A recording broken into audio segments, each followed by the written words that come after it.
Olá, mulheres! Vamos lá para mais uma leitura do livro Mulheres com Espada. Como carregar a sua cruz como uma heroína, da autora Lisa Bevere, na parte 2 do capítulo 12, página 201. Lutas individuais. E quando a batalha é pessoal? Na verdade, pergunto-me quantas vezes Deus estava armado e pronto para entrar na batalha em meu favor, e eu sabotei sua libertação milagrosa com minha boca. Para ser bem honesto, essa espada do silêncio talvez seja a que tenho mais dificuldade de usar. Mesmo percebendo cada vez mais a necessidade de ser protegida por essa lâmina, permanecer em silêncio quando ameaçada parece conflitar com a ideia de estar protegida, especialmente porque o silêncio é sempre a postura requerida quando você é acusada ou menosprezada. O livro de Provérbios nos promete: sem lenha o fogo se apaga, e não havendo maldizente, cessa a contenda. Capítulo 26, versículo 20. O desafio é permanecer em silêncio até que o último toco de lenha seja absolutamente consumido e o vento do tempo sopre sobre as cinzas do conflito. Algumas vezes silêncio significa não se envolver em conversas que o coloquem em risco. Outras vezes significa se recusar a abrir a boca quando outras pessoas parecem não fechar as delas. As armas mais poderosas costumam ser a mais difícil de usar. Nossa língua pode ser uma arma de destruição extensiva ou um agente de cura. Não estou falando de dar um gelo a alguém. Isso eu sei fazer muito bem. Estou falando sobre sair sem dizer ou fazer nada quando eu desejo é fazer e dizer tudo. Recentemente, John e eu descobrimos o poder do silêncio. Como todo mundo, nós não estamos imunes a fofocas. As pessoas falam, às vezes de maneira maliciosa e outras elas só estão tentando resolver uma questão. Foi o que aconteceu quando fomos repetidamente questionados sobre um problema não resolvido que nos envolvia. O tópico surgiu na companhia de amigos e estranhos. A princípio, ficamos em silêncio, depois fomos cautelosos, até criteriosos com nossas palavras. Mas à medida que a frequência e a intensidade da fofoca aumentaram, pareceu errado sermos cuidadosos com as nossas palavras quando outros estavam sendo tão descuidados com as deles. Por que não contar nosso lado da história? Certo dia aconteceu outro incidente. Em minha opinião, o mais injusto até agora. Senti que um limite foi ultrapassado e decidi imediatamente falar sobre o assunto abertamente. Posso ser honesta? A princípio, falar abertamente pareceu bom. Que alívio finalmente falar o que estava em minha mente. Outras pessoas até se sentiam aliviadas por ouvirem nosso lado da história. Acredite, a sensação de alívio durou pouco, já que de alguém muito cuidadosa com as suas palavras, passei rapidamente a ser alguém completamente imprudente. Era como se uma represa tivesse sido aberta e eu estivesse lutando para conseguir controlar a força da água. A questão foi se espalhando por correntezas e riachos que eu nunca intencionei que alcançassem. Agora outras pessoas estavam nadando com dificuldade no pântano que eu havia criado e perdendo os sapatos em meio à lama que criei. Quanto maior a confusão, mais eu queria culpar a outra parte por dar início à onda de lama. Não demorei muito para eu entender que estava com lama até os joelhos. John e eu, ambos falamos muito e estávamos rodeados de águas barrentas. Chegamos a essa conclusão enquanto cada um estava em um estado diferente do país. Ligamos um para o outro e oramos juntos ao telefone. Arrependidos, nós nos desculpamos e confessamos nosso pecado, o máximo que podíamos. Mas a partir daquele momento, passou a ser a nossa nova palavra favorita. A espada do silêncio de Davi. Se ainda houvesse alguma dúvida de que tomamos a decisão certa no dia seguinte, no culto de domingo, a dúvida foi sanada. Naquele dia recebemos um pregador convidado de quem nunca ouvi falar. Nunca ouvi falar antes. Ele começou a compartilhar alguns ensinamentos brilhantes sobre Davi e Saul. Como falaram calúnias acerca de Davi para Saul, como o próprio Saul o difamou, e como depois Davi foi perseguido e perdoado por Saul para ser novamente difamado e depois perseguido por Saul de caverna em caverna, esconderijo em esconderijo. Davi provou sua inocência e lealdade e ainda assim foi novamente difamado e ridicularizado. Conheço bem a história e senti como se vivesse esse cenário repetidamente. O pregador convidado não parou por aí. Ele continuou explicando como Davi quase se tornou aquilo de que estava fugindo. Cansado de toda altercação, Davi achava que encontraria um refúgio ou ao proteger o homem e as ovelhas de Nabal. Davi enviou alguns de seus jovens homens para perguntar se eles poderiam fazer parte do festival de tosquiadela do carneiro. E essa altura não podíamos questionar o desejo de Davi de se sentir incluído. Mas o pedido não foi bem recebido. Eles não apenas foram banidos da celebração, como também o caráter de Davi foi questionado. Respondeu Nabal aos moços de Davi e disse: Quem é Davi e quem é o filho de Jessé? Muitos são, hoje em dia, os servos que fogem ao seu senhor. Então os moços de Davi puseram-se a caminho, voltaram e, tendo chegado, lhe contaram tudo segundo todas estas palavras. 1 Samuel, capítulo 25, versículo 10 e 12. Como você se sentiria? Davi foi desonrado na frente dos seus homens, e sua identidade e filiação foram desprezadas pela acusação de que ele era um fugitivo presunçoso. Quando Davi ouviu isso, ele se enfureceu e sua reação foi um pouco exagerada. Pelo que disse Davi aos seus homens, cada um cinge a sua espada, e cada um cingiu a sua espada, e também Davi a sua. Subiram após Davi uns 400 homens e 200 ficaram com a bagagem. 1 Samuel, capítulo 25, versículo 13. Davi tinha chegado ao limite. Ele estava cansado de acusação de ser um servo rebelde enquanto servia fielmente a Deus. Ele não fugiu, ele foi forçado a se afastar. Nabal estava prestes a trazer à tona a ira causada por anos de frustração. Davi estava tão desencorajado que até questionou as recompensas de Deus. Ora, Davi dissera: Com efeito, de nada me serviu ter guardado tudo quanto este possuiu no deserto, e de nada sentiu falta de tudo quanto lhe pertence. Ele me pagou mal por bem. Faça Deus o que lhe aprouve aos inimigos de Davi, se eu deixar ao conhecer um só do sexo masculino dentre os seus. 1 Samuel, capítulo 25, versículo 21 ao 22. Davi passou de um pastor de ovelhas zeloso para um líder que queria matar todos os que estavam difamando. O que é fácil de acontecer quando você se esquece de que a recompensa vem de Deus, não do homem. Como Davi era um líder, todos os seus homens fizeram o mesmo e se colocaram ao lado do seu chefe ofendido.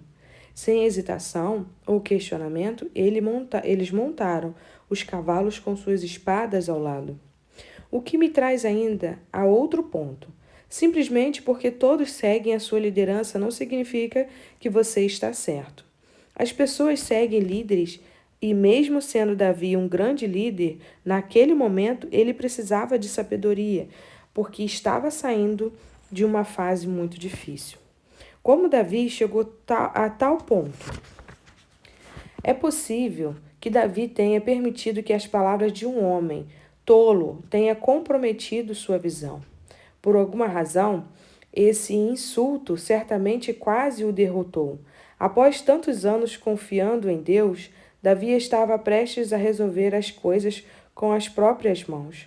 Se você não tomar cuidado, ouvir o que outras pessoas dizem sobre você pode fazê-la se esquecer de quem realmente é. Não importa quantas vezes Davi provou sua inocência a Saul, isso nunca o colocaria no trono. Não era Saul quem lhe daria o trono. O reino havia sido arrancado de suas mãos. Deus estava preparando Davi ao refiná-lo através da rejeição, o mesmo teste que Saul falhou. Todos nós sofremos críticas e calúnias. Não conheço nenhuma esfera da vida que escape da opinião dos outros. O segredo é escolher permitir que essas críticas nos refina e não nos defina. Davi não foi ungido por Samuel para matar Saul e Nabal. Ele foi ungido para governar Israel. Ele estava prestes a ter a promessa de Deus cumprida em sua vida e quase perdeu tudo porque o imprudente Nabal o distraiu. Aqui está um aviso para você. Pessoas imprudentes aparecerão para desviá-la do caminho quando você estiver prestes a chegar aonde Deus deseja que você esteja. O que os imprudentes dizem? Eles questionam a existência e a presença de Deus. Eles dizem coisas como: Deus não está ao seu favor, ou ser fiel não vai lhe trazer nada de bom, e que Deus não está trabalhando em seu favor. Assassinar os homens que ele ajudara seria uma resposta horrível à pergunta de Nabal: quem é Davi? E para quantos festivais de tosquiadela, de carneiro, você acha que Davi e seus homens seriam convidados após esse tipo de ataque? Acho que nenhum. Davi teria permitido que o comentário imprudente de Nabal o definisse. Graças a Deus por Abigail, uma mulher corajosa, com espada da sabedoria ao seu lado. Ela se prostrou diante de Davi, honrando assim tudo o que seu marido havia desonrado. E então ela intencionalmente lembrou a Davi quem ele era. O Senhor te fará casa firme, porque pelejas as batalhas do Senhor. E não se ache mal em ti por todos os teus dias. Se algum homem se levantar para te perseguir e buscar a tua vida, então a tua vida será atada no fecho dos que vivem com o Senhor, teu Deus.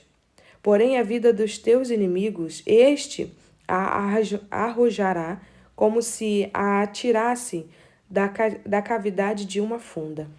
E há de ser que, usando o Senhor contigo, segundo todo o bem que tem dito a teu respeito, e te houver estabelecido príncipe sobre Israel, então, meu Senhor, não te será por tropeço, nem por pesar ao coração o sangue que sem causa vieres a derramar, e o te haveres vingado com as tuas próprias mãos. Quando o Senhor houver feito o bem, lembre-te-ás da tua serva. 1 Samuel, capítulo 25, versículo 28 a 31. Existem alguns ensinamentos chaves para todos nós aqui. Primeiro, apenas Deus estabelece casas. Segundo, quando vivemos sob a direção do Espírito de Deus, Ele nos protege. Terceiro, Deus sabe como acertar as contas com os nossos inimigos. Quarto, nunca devemos usar nossa posição com Deus para nos proteger. 5. Não devemos fazer justiça ou lidar com questões pertinentes à salvação com as próprias mãos.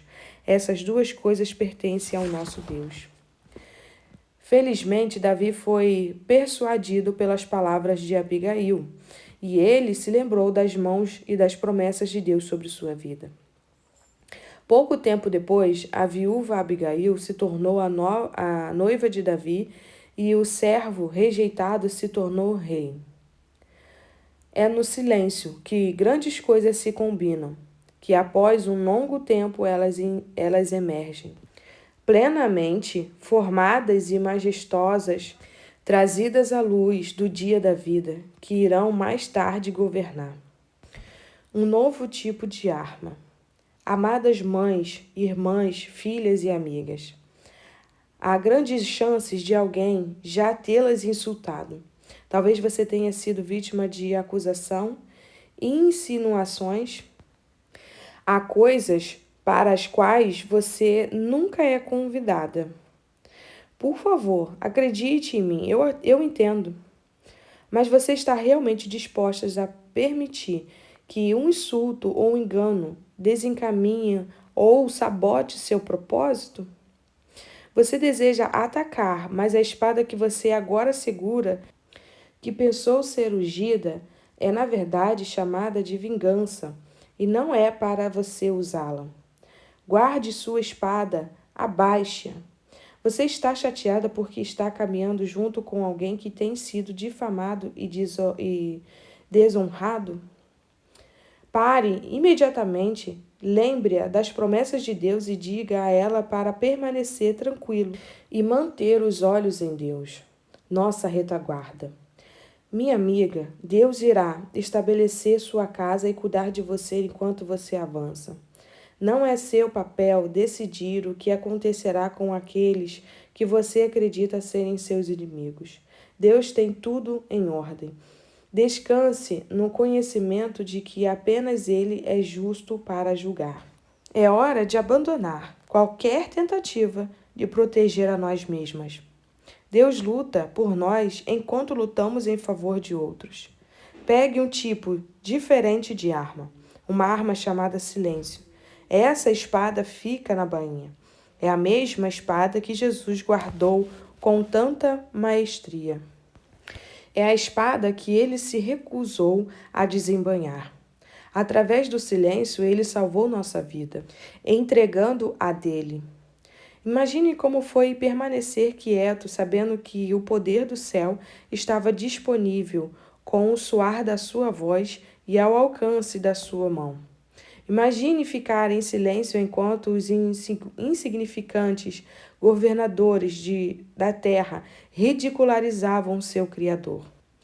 Imagine ser falsamente acusado quando ele era a personificação da justiça. João capítulo 5, versículo 22. Jesus não estava em silêncio por não ter uma resposta. Jesus ficou em silêncio porque ele era a própria resposta. E levantando-se, o sumo sacerdote perguntou a Jesus: Nada respondeis ao que estes depõem contra ti? Jesus, porém, guardou silêncio. Mateus capítulo 26, versículos 62 e 63.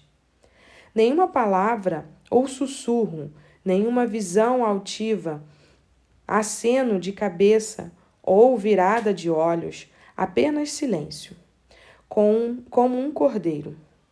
Não porque Jesus não tinha nada a dizer, mas porque ele escolheu dizer nada. Da mesma maneira, existem vezes nas quais sentimos ter muito a dizer. Temos sido falsamente acusados, mal interpretados e até levados diante de outros que não estão realmente procurando a verdade.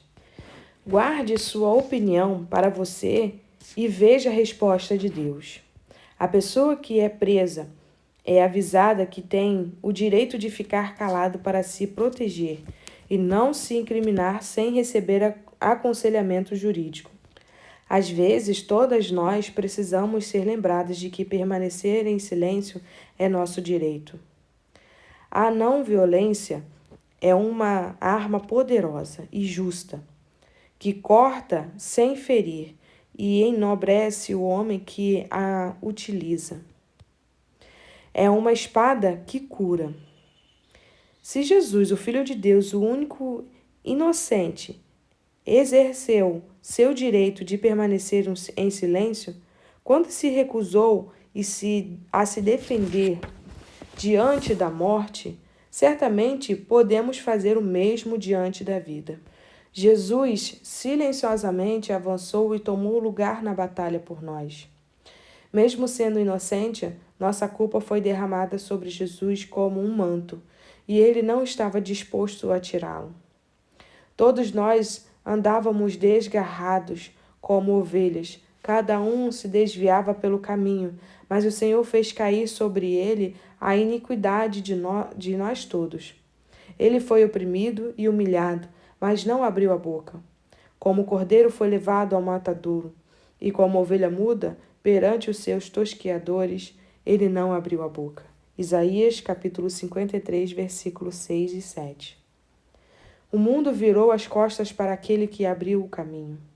Na verdade, Jesus falou mais alto em seu silêncio. Não havia necessidade de palavras terrenas ganharem voz quando a palavra celestial estava diante dele. Em silêncio, enquanto traziam condenação sobre si mesmos, para que, através dele, todos fossem salvos. Qual batalha precisa ser vencida através do seu silêncio? Para avaliar essa questão, olhe para as áreas da vida nas quais você encontra dificuldade de permanecer em silêncio.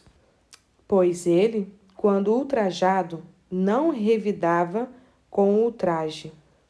Quando maltratado, não fazia ameaças, mas entregavam-se àquele que julga retamente.